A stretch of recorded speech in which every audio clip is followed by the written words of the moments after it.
မြန်မာဒီမိုကရေစီခေါင်းဆောင်ဒေါ်ဆန်းစုကြည်ဟာနေအကျဉ်းချုပ်ကြနေစဉ်ကာလအတွင်းမှာပြည်သူတွေရဲ့အတန်ကိုသိရဖို့အတွက်ရေဒီယိုအတန်လိုက်ဌာနတွေရဲ့ထုတ်လွှင့်ချက်တွေကိုနေ့စဉ်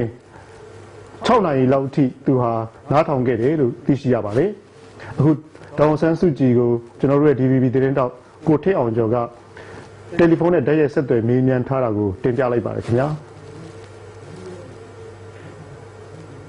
ဒေါ်ဆန်းစုကြည်ကဗျာအဲ့တော့အကျေချိုးကနေလောက်လာတာ2 ရက်ရှိပြီပေါ့လေဆိုတော့မနေ့ကရောတနေ့ကရောပေါ့ကျွန်တော်ပြည်သူတွေနဲ့အများကြီးတွေ့တဲ့ခါကျတော့ပြည်သူတွေစီကအဓိကဘာတွေလိုချင်နေတယ်ဘယ်လိုမျိုးပြည်သူရဲ့နိုင်ငံရေးနှိုးကြမှုအခြေအနေဘယ်လိုတွေ့ရလဲခင်ဗျပြည်သူရဲ့နိုင်ငံရေးနှိုးကြမှုအခြေအနေမှာအဓိကကတော့လူငယ်တွေအများကြီးပါလာတာကိုတွေ့ရတယ်အဲ့ဒါတော့တော်တော်ကိုအားရတယ်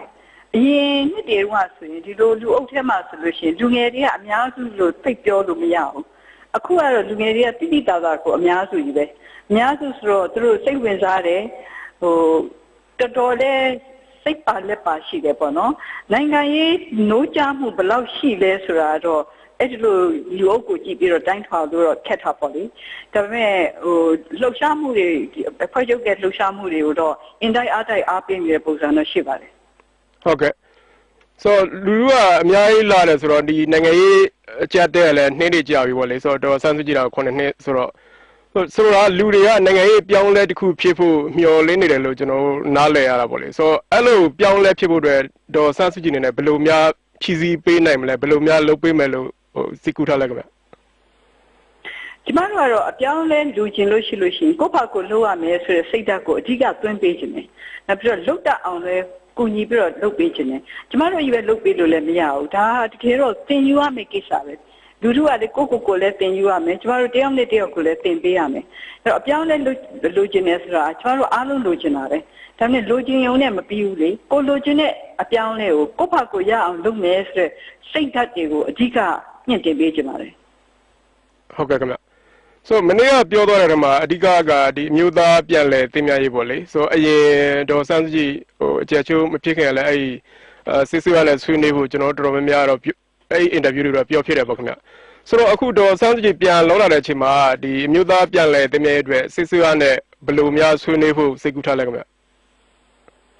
ဟုတ်ဘာအစီအစဉ်မှတော့မရှိပါဘူးဒါပေမဲ့ကျမပြောခဲ့တဲ့အတိုင်းပဲကျမတို့ကနေပြီးတော့ဆွေးနွေးခြင်းနဲ့ပြန်နေပညာရေးဖြစ်ဖို့အတွက်ကိုလက်တွဲပြီးတော့လုပ်ချင်တယ်။နောက်ပြီးတော့ကျမအခုမြန်မာတိုင်းမှာလည်းဖတ်ရတယ်လေ။ကြံ့ခိုင်ဖွံ့ဖြိုးရေးအဖွဲ့ကဦးထေဦးကလည်း NLD နဲ့တောင်မှ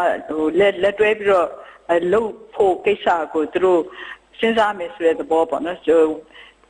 လုပ်ချင်တယ်လို့တောင်မှဒီလိုရေးထားတဲ့သဘောရှိပါတယ်။အဲ့တော့ကျမတို့ကလည်းဘယ်အဖွဲ့နဲ့မလုပ်ဘူးဘယ်အဖွဲ့နဲ့မှလုပ်မယ်ဆိုတဲ့စိတ်ထားမရှိပါဘူး။တကယ်ပဲလက်တွဲပြီးတော့တိုင်းပြည်ကောင်းကျိုးရေးအတွက်လုပ်ချင်တဲ့ဆိုရင်ကျမတို့ကလက်တွဲပြီးလုပ်ဖို့အဆင်သင့်ပါပဲဟုတ်ကဲ့ဆိုလုံးလုံးဆက်တွဲလုံးနိုင်တဲ့အခြေအနေမျိုးလုပ်ငန်းစဉ်တရားရမျိုးတွေးမိလားခင်ဗျထပ်ပြီးမေးလို့ရမှာကောင်းကောင်းကြားလို့မကြားဟုတ်ကဲ့ဆိုသူတို့ဖက်ကလည်းဦးထေဦးကလည်းလို့ပြောတဲ့ခါကျတော့ဒေါ်ဆန်းစုကြည်နေနဲ့လုံးလုံးဆက်မှာစစ်စုရနဲ့တွဲပြီးတော့လုံးလို့ရတဲ့လုပ်ငန်းစဉ်တရားရများစားလုံးနိုင်တဲ့အခြေအနေမျိုးရှိလားခင်ဗျအဲ့ဒါတော့ကျမတို့စဉ်းစားအောင်မယ်လေကျမတို့ထွက်လာတာ2 ရက်ပဲရှိသေးတယ်2 ရက်ပဲရှိသေးတယ်ဆိုတော့ဒီလူတွေရဲ့စိတ်ဓာတ်ကဘယ်လိုရှိလဲတိုင်းပြည်ရဲ့အခြေအနေကဘယ်လိုရှိလဲဆိုတော့နည်းနည်းပို့ပြီးတော့သင်ယူဖို့လိုပါသေးတယ်ဒီ6 နှစ်9 နှစ်အတွင်းမှာရေဒီယိုတော့တခါတေချာချာနေတိုင်းနားထောင်ပါတယ်အဲ့ဒီကနေသတင်းတွေလည်းအများကြီးရပါတယ်ဒါပေမဲ့အဲ့ဒါလောက်နေတော့လည်းမလုံလောက်သေးဘူးဒီကျမဆွေးနွေးဖို့လိုတယ်လူတွေရဲ့အတန်ကိုနားထောင်ဖို့လိုတယ်ကျမတို့လုပ်ဖို့ကံတဲ့ဒီရဲ့စိတ်ထဲမှာဘာရှိလဲဆိုကျမတို့သိဖို့လိုတယ်နောက်နိုင်ငံရေးပါတီတွေထဲမှာမပါဝင်တဲ့ကျမတို့ပြည်သူလူထုတွေရဲ့ဆန္ဒသဘောထားတွေကိုလည်းကျမတို့သိအောင်လို့လေ့လာဖို့လိုပါသေးတယ်ဟုတ်ကဲ့ခင်ဗျဆိုအဲ့မြို့သားပြန်လဲတင်မြရေးမှာနောက်2 ချက်ဖြစ်တယ်ပေါ့လေအဲ့ဒီတစ်ချက်ဖြစ်တဲ့ဒီတိုင်းရင်းသားကိစ္စမေးချင်ပါတယ်ခင်ဗျအခုဆိုတိုင်းရင်းသားတွေကဒီတလောကပဲရွေးကောက်ပွဲနေမှာပဲဒီနယ်စပ်မှာတိုက်ပွဲတွေဖြစ်ညချရေးဖွဲ့တွေလည်းပြန်တိုက်အဲ့လိုဖြစ်နေတဲ့ခါကျတော့ဒီတိုင်းရင်းသား issue ပေါ်မှာဘယ်လိုများအမြင်လဲခင်ဗျကျမမြင်တာတော့ကျမတို့ဟာပြည်ထောင်စုစိတ်ဓာတ်ကိုတကယ်ခိုင်ခိုင်မာမာဖြစ်အောင်လုပ်ဖို့ဟာအများကြီးရှိပါသေးတယ်အဲ့ဒီပြည်ထောင်စုအဆောက်အအုံကိုလည်းခိုင်ခိုင်မာမာနဲ့အားလုံးကယုံကြည်နိုင်အောင်လို့အားလုံးကနေပြီးတော့အားကိုးနိုင်အောင်လို့အားလုံးကနေပြီးတော့လိုလားနိုင်အောင်လို့အဲ့ဒီလိုဟာမျိုးအဆောက်အအုံကိုကျမတို့ထူထောင်ရမယ်အဲ့လိုထူထောင်တဲ့နေရာမှာတိုင်းရင်းသားလူမျိုးစုတွေအားလုံးကနေပြီးတော့တကယ်ကို ဒါဟာလူတိုင်းရဲ့အကျိုးအတွက်ဖြစ်တယ်ဆိုတဲ့အမြင်တွေပေါ်လာနိုင်ဖို့ဆိုတာကျမတို့အလုပ်တွေအများကြီးလုပ်ရပါမယ်ဟုတ်ကဲ့ so လုံးလုံးဆက်ဒီ NLD နဲ့ဒီမဟာမိတ်ဖွဲ့ထားတဲ့ CRPP ဘောခင်ဗျာ CRPP ရောဘယ်လိုများပြန်လုပ်ဖို့ရှိလဲခင်ဗျာဒီကျမတို့ CRPP အစည်းအဝေးလုပ်ဖို့အစီအစဉ်ရှိပါတယ်ကျမအစည်းအဝေးမလုပ်ရသေးပါဘူးဟုတ်ကဲ့ပါ so နောက်တစ်ခုကကြတော့ဒီဒီမိုကရေစီအင်အားစုပေါ့လေဒီမိုကရေစီအင်အားစုထက်မှအခု2010ရွေးကောက်ပွဲလုပ်လိုက်တဲ့ခါကျတော့ဒီ NLD ကထက်ကတချို့ပါဝင်တခြားပါတီတော်တော်များများရွေးကောက်ပွဲဝင်တဲ့ခါကျတော့ဒီရွေးကောက်ပွဲအသေးဝင်တဲ့လူနဲ့အဟောင်းပေါ်မှာဆက်ပြီးရတဲ့လူနဲ့အမြင်တွေကွဲနေတဲ့ပုံမှာဒီအားလုံးဟိုဘယ်လိုခေါ်မလဲနားလည်မှုရအောင်ဒါမှမဟုတ်အားလုံးစူးစီးနိုင်အောင်ဘယ်လိုများစိတ်ကူးရှိလဲခင်ဗျကျမတို့အမြဲတကားဖွင့်ထားတာပဲကျမပြောဒီအခုလွတ်လာတဲ့2ရက်အတွင်းမှာ3-4ခါလောက်တော့ပြောပြီးပြီထင်ပါတယ်ကျမတို့အနေနဲ့ဒီရွေးကောက်ပွဲဝင်တဲ့38ပါတီပေါ့နော်အားလုံးကိုကျမတို့ဒီမိုကရေစီရရှိရေးအတွက်လက်တွဲပြီးတော့လုပ်ချင်တဲ့ဆန္ဒရှိတယ်ဆိုလို့ရှိရင်ကျမတို့ကတော့ကြိုးစိုးလျက်ပါပဲဒါဟာညှိနှိုင်းပြီးတော့လုပ်နိုင်နေစဉ်အင်တာကောင်းတာပေါ့ဒါကျမတို့ရဲ့မြန်မာနိုင်ငံရေးအစဉ်အလာအတွက်အစဉ်အလာကောင်းတစ်ခုပေါ့ဟုတ်ကဲ့ပါသူကွဲပြားတဲ့အပေါ်မှာအခြေခံပြီးတော့ညင်ညွတ်နဲ့တိုင်းပြည်အတွက်တိုင်းပြည်ကောင်းကျိုးအတွက်လုပ်နိုင်နေဆိုတာဟာအစဉ်အလာတစ်ခုဖြစ်သွားမှာပေါ့ဟုတ်ကဲ့ဒီ NLD ထဲကလူတချို့ထောင်တဲ့ NDF နဲ့ပတ်သက်ပြီးတိကျတစ်ခုပြောစရာရှိမလားခင်ဗျမရှိပါဘူးအဲ့ဒီ NDF ကလည်း38ပါတီတွေကတပါတီပါပဲဟုတ်ကဲ့ပါခင်ဗျဆိုအခုကတော့2010ရွေးကောက်ပွဲပြီးလို့ဟိုရလာတွေကြီးညာနေတာတော့မပြီးသေးဘူးပေါ့ခင်ဗျဆိုတော့ခုနဦးထေးဦးတို့ကြက်ခိုင်ရ80ရာနှုန်းနိုင်တယ်လို့တော့ဟိုသူတရားဝင်မဟုတ်တဲ့ပြောဆိုမှုတွေရှိတယ်ပေါ့ဆိုတော့ကျွန်တော်ဆိုလိုတာဒီတစ်ဖက်မှာ90ရလာရှိတယ်အခု2010ရလာရှိတော့ဒီရွေးကောက်ပွဲရလာနှစ်ခုနဲ့ပတ်သက်ပြီးရှေ့နိုင်ငံရေးပေါ့ခင်ဗျဘယ်လိုများဟိုတခုခုပြောစရာရှိမှာကဘယ်လိုများဖြစ်လာမယ်လို့တွက်ဆထားလဲခင်ဗျအခုဒီ2010ရွေးကောက်ပွဲရလာတဲ့နဲ့ပတ်သက်လို့မိခွန်းတွေအများကြီးထုတ်ထားတယ်ဆိုတာ DVB ကလည်းသိမှာပါဒီရွေးကောက်ပွဲမှာပါဝင်ခဲ့တဲ့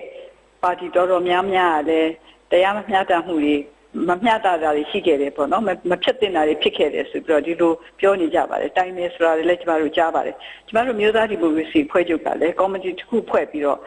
တရားဥပဒေစိုးမိုးရေးကိုဥထိပ်ထားပြီးဒီရွေးကောက်ပွဲမှာမတရားဖြစ်တာတွေရှိခဲ့သလားဘယ်လိုဖြစ်ခဲ့တယ်လဲဆိုတာကိုကျမတို့စုံစမ်းပြီးတော့အစီရင်ခံစာတင်ပါမယ်ဆိုပြီးတော့ဆုံးဖြတ်ထားပါတယ်ဟုတ်ကဲ့ဆိုတော့ NLD နဲ့ပတ်သက်ပြီးတော့ခင်ဗျာကျွန်တော်သိသလားအခုမနေ့ပြန်တစ်ဖက်ခါပေါ့16ရက်နေ့မှာဒီတင်ထားတဲ့ဟာပေါ့ဟိုကြားနာမယ်လို့သိရတယ်ခင်ဗျာဆို NLD ကိုအခုအစိုးရပြောတာတော့အရင်ကတော့မရှိတော့ဘူးခင်ဗျာအခုတော့စမ်းစစ်ပြန်လောက်လာတဲ့ခါကျတော့ဒေါ်စုနဲ့ဒီ NLD ကဟိုအရှိဟိုပြန်မြင်လာတော့ဘယ်လိုများရှေ့မှာ NLD ရဲ့ခန့်ခန့်တာကိုဘယ်လိုမြင်ထားလဲခင်ဗျာကျမတို့ဒီတရား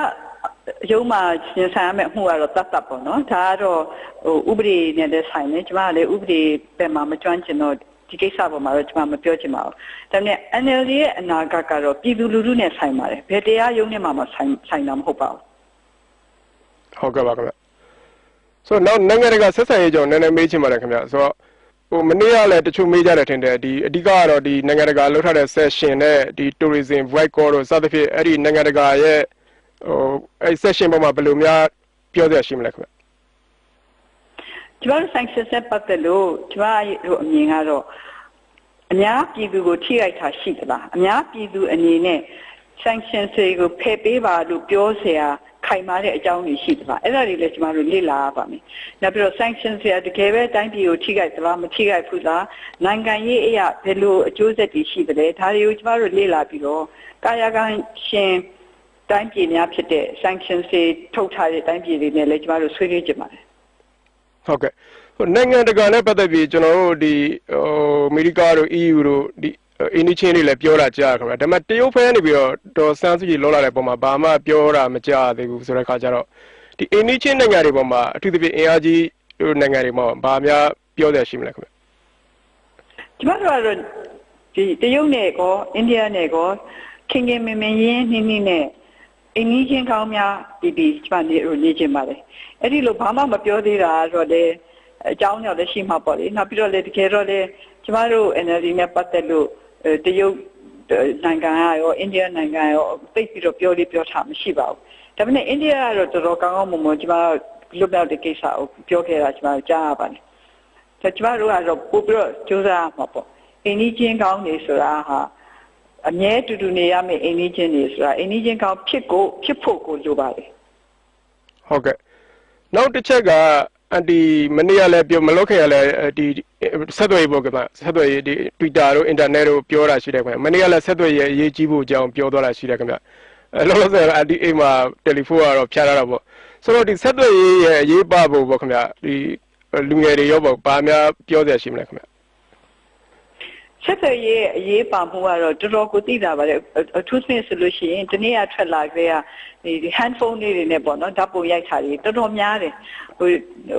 အဲ့ဒါကတော့အရင်9နှစ်နဲ့ထူးထူးခြားခြားကွာခြားနေတဲ့ကိစ္စတစ်ခုပါပဲလူတိုင်းက handphone တွေနဲ့လိုက်ပြီးတော့ရိုက်နေတာပါလားဒါဟာဆက်သွယ်ရေးပဲအဲ့တော့ဘာဖြစ်နေလဲဆိုတာကိုအရင်လိုဟိုအပြင်လူတွေမသိအောင်လုပ်ဖို့ဆိုတာတော်တော်ခက်သွားပြီအဲ့တော့တိုင်းပြည်အတွင်းမှာဖြစ်နေတဲ့ကိစ္စကိုဒီကမ္ဘာလုံးကနေပြီးတော့လွယ်ကူကူသိနိုင်တဲ့အခြေအနေရောက်သွားပြီဆိုတော့ဒါကျမတို့တိုင်းပြည်ကိုပို့ပြီးတော့ပွင့်လင်းအောင်လုပ်ပေးနိုင်မဲ့အထောက်အကူ